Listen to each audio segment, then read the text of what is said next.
اکثر یہ ہوتا ہے کہ کسی بوسیدہ کسی پرانی چھت کا اور چھوٹی سی چھت کا ایک کبوتر ایک نوجوان پٹھا دوسری ٹولی کے ساتھ جا کر ایک بڑی کشادہ بڑی پر رونق ایک بڑی چھت پر جا کر بیٹھ جاتا ہے۔ وہ کبوتریوں کو دیکھ کر ان کے پیچھے آیا ہوتا ہے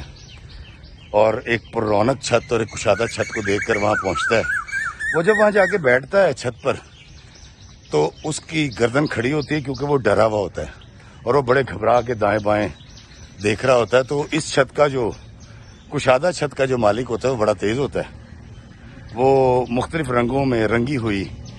نیلی پیلی سرخ گندم اچھالتا ہے، اس کے سامنے باجرہ ڈالتا ہے، پانی رکھتا ہے اور پھر جلدی سے دڑبے میں سے کھڈے میں سے خوبصورت شرازی کبوتریاں نکال کر اس کے گرد چھوڑ دیتا ہے۔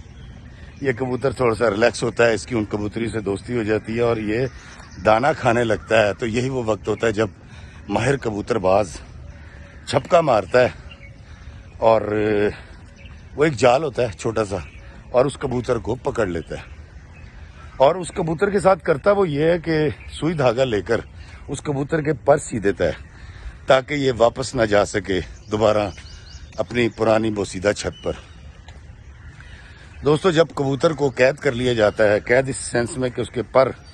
باندھ دیے جاتے ہیں اور اس کو کھلا کھانے کے لیے چھت پہ رہنے کے لیے اور بڑا اچھا ایک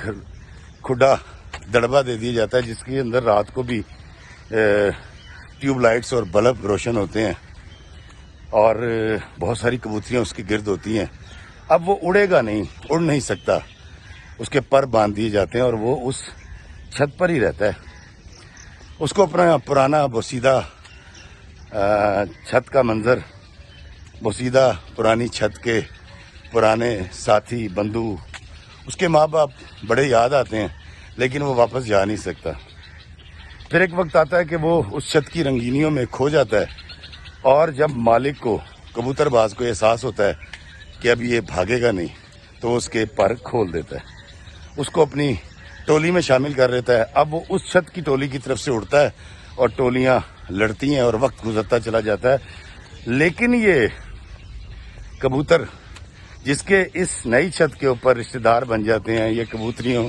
کے ساتھ رہتا ہے، اس کے بچے پیدا ہو جاتے ہیں، اس کی دوستیاں ہو جاتی ہیں، اس کو خوراک بڑی اچھی ملتی ہے۔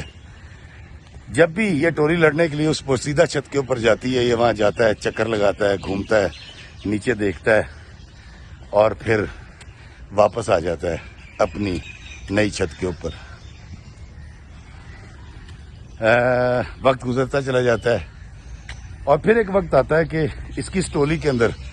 اس کی جو بیوی بن چکی ہوتی ہے یا اس کے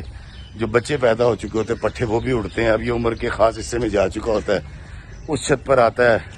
چکر لگاتا ہے لیکن مستقل قیام نہیں کرتا، واپس چلا جاتا ہے۔ اس کو وہ آسائشیں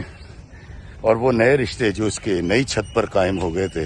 وہ اس کو بوسیدہ چھت پر پرانے لوگوں میں آنے نہیں دیتی۔ لیکن دوستو، پھر ایک وقت ایسا آتا ہے کہ اس کو یادیں تڑپاتی ہیں اور پرانے رشتوں، پرانی چھت سے، پرانے مالک سے جو محبت تھی وہ غالب آ جاتی ہے۔ تو پھر یہ ہمت کر کے ہمیشہ کے لیے